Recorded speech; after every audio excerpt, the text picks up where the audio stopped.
Welcome back viewers, आप देख रहे हैं चैनल लिटरेचर लवर और मैं हूं आपके साथ इंतज़ार हुसैन मतरुमा। आज के लेक्चर के अंदर हम डिस्कस करेंगे एलिमेंट्स ऑफ प्ले को। एलिमेंट्स ऑफ प्ले स्टार्ट करने से पहले अगर आपने मेरा चैनल सब्सक्राइब नहीं किया हुआ तो आप चैनल को सब्सक्राइब कर लें ताकि जब भी कोई वीडियो अपलोड हो तो आपको इसका नोटिफिकेशन मिलता रहे। तो नोटिफाई होने के लिए चैनल को सब्सक्राइब करना जो है वो ज़रूरी है। तो टाइम से कि बगैर चलते हैं हम एलिमेंट्स ऑफ प्ले की तरफ। तो एलिमेंट्स ऑफ प्ले जो है इसमें हमारे पास फर्स्ट वन टॉप पे हमारे पास है plot. Plot is the arrangement of events और इंसिडेंट्स ऑन द स्टेज। इन स्टेज के ऊपर जो आपके पास इवेंट्स होते हैं, जो इंसिडेंट्स होते हैं, उनको अरेंज कैसे किया जाता है, कौन सा करैक्टर कौन सा रोल अदा करेगा, कौन सा इवेंट पहले आएगा, कौन सा इंसिडेंट बाद में आएगा। तो उनकी जो एक ऑर्डर है, जो तरतीब है, जो अरेंजमेंट है, उसको हम कहते हैं प्लॉट। यानी प्लॉट को हम क्या कह सकते हैं, clearly defined problems for characters to solve. यानी जो प्रॉब्लम होता है बेसिकली उसको एक इस सेंस के अंदर इस तरह डिफ़ाइन करना कि जो करैक्टर्स हैं वो उसको सॉल्व आउट कर सकें। प्लॉट है, प्लॉट के अंदर ये वाली टर्मिनोलॉजीज़ जो हैं वो आपके लिए अंडरस्टैंड करना ज़रूरी है। एक्सपोजिशन, एक्सपोजिशन कहते हैं बैकग्राउंड इंफॉर्मेशन को। उसके बाद हमारे पास है इंसाइटिंग इंसिडेंट और conflict, the event that sets in motion the action of the play. Conflict यानी उस ड्रामे के अंदर, उस प्ले के अंदर जो मेजर इवेंट होता है, जिसके बारे में सारी बात हो रही होती है, जिसके रिलेटेड सारा एक्शन हो रहा होता है, उसको हम कन्फ्लिक्ट कहते हैं। कन्फ्लिक्ट के बाद नेक्स्ट हमारे पास होता है rising action, complications and discoveries which create conflict. यानी वो वाली सारी पेचीदगियाँ, कॉम्प्लिकेशंस, कम्प्लेक्सिटीज़ और डिस्कवरीज़ जो कन्फ्लिक्ट बेसिकली क्रिएट करती हैं, उसको कहते हैं राइजिंग एक्शन। नेक्स्ट हमारे पास है climax, turning point of the plot या इमोशनल इंटेंसिटी ऑफ प्ले। यानी जो हमारे पास turning point of the plot, यानी जो प्लॉट होता है, जो अरेंजमेंट होती है, जो स्टोरी होती है, उसका जो टर्निंग पॉइंट होता है, जो हाई पॉइंट होता है, उसको हम कहते हैं वो हमारे पास क्लाइमैक्स है। और वहाँ पे जो इमोशंस होते हैं वो अपनी पूरी इंटेंसिटी में होते हैं। नेक्स्ट हमारे पास है following action, series of events following the climax. यानी क्लाइमैक्स के बाद जो सीरीज ऑफ इवेंट्स होते हैं उनको हम कहते हैं कि वो फॉलोइंग एक्शंस हैं। डिनोमेंट, अननॉटिंग रेजोल्यूशन ऑफ द कन्फ्लिक्ट्स।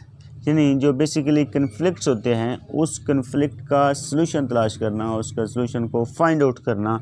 अननॉटिंग यानी उसको ओपन करना, फाइंड आउट करना, सॉल्व करना, उसको कहते हैं डिनोमेंट।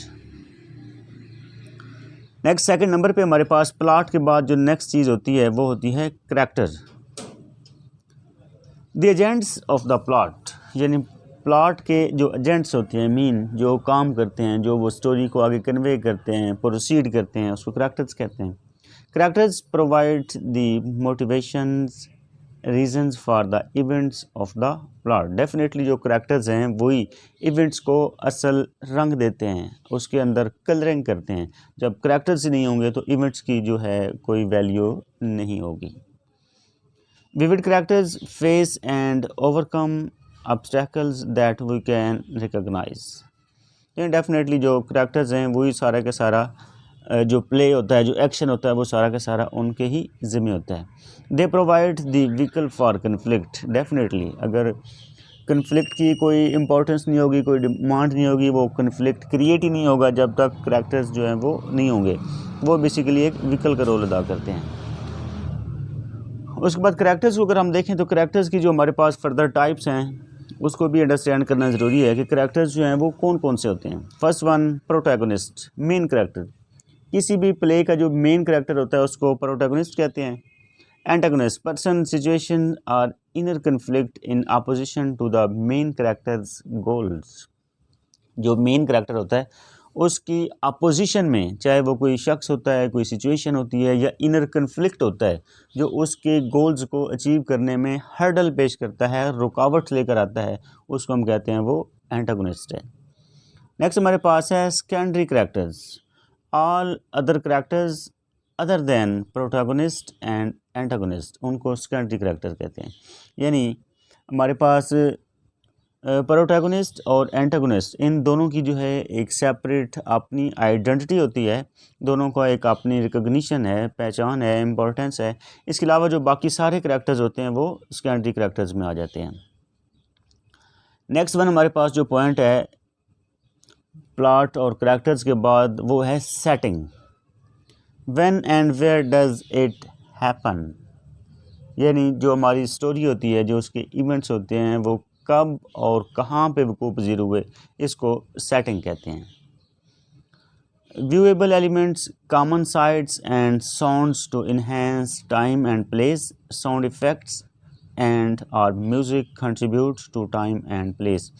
यानी ये वाली जो चीज़ें होती हैं ये हमारे पास सेटिंग के अंदर डिपेंड करती हैं कि जो इंसिडेंट है, जो वाक़या है, वो कब वकूफ़ पज़ीर हुआ और कहाँ पे वकूफ़ पज़ीर हुआ, कॉमन साइट्स कौन सी थी, साउंड कौन सा था, टाइम प्लेस, ये सारी चीज़ें जो हैं ये सेटिंग का हिस्सा हैं। नेक्स्ट हमारे पास नंबर 4 पे जो चीज़ है वो है theme. The play rights message, यानी बेसिकली जो प्ले राइट होता है, जो राइटर होता है, प्ले लिखने वाला होता है, वो मैसेज क्या देना चाहता है, वो कन्वे क्या करना चाहता है अपनी ऑडियंस तक अपने प्ले के ज़रिए, उस मैसेज को थीम कहते हैं।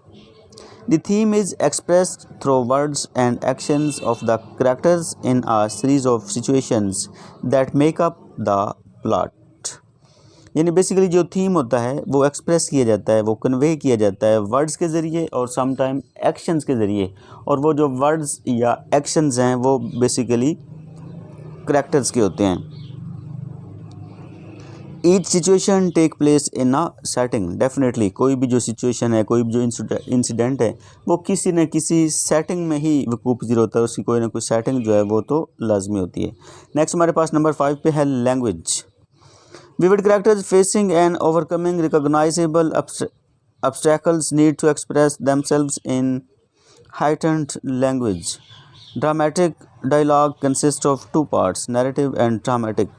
यानी हमारे पास जो करैक्टर्स होते हैं वो अपनी जो फीलिंग्स, यानी वो जो राइटर्स की फीलिंग्स होती हैं, जो राइटर्स का व्यू पॉइंट होता है, उसको एक्सप्रेस करने के लिए डेफिनेटली वो वर्ड्स का यूज़ करते हैं, इस्तेमाल करते हैं, तो वो लैंग्वेज, तो लैंग्वेज जो है वो भी एक इम्पोर्टेंट एलिमेंट है।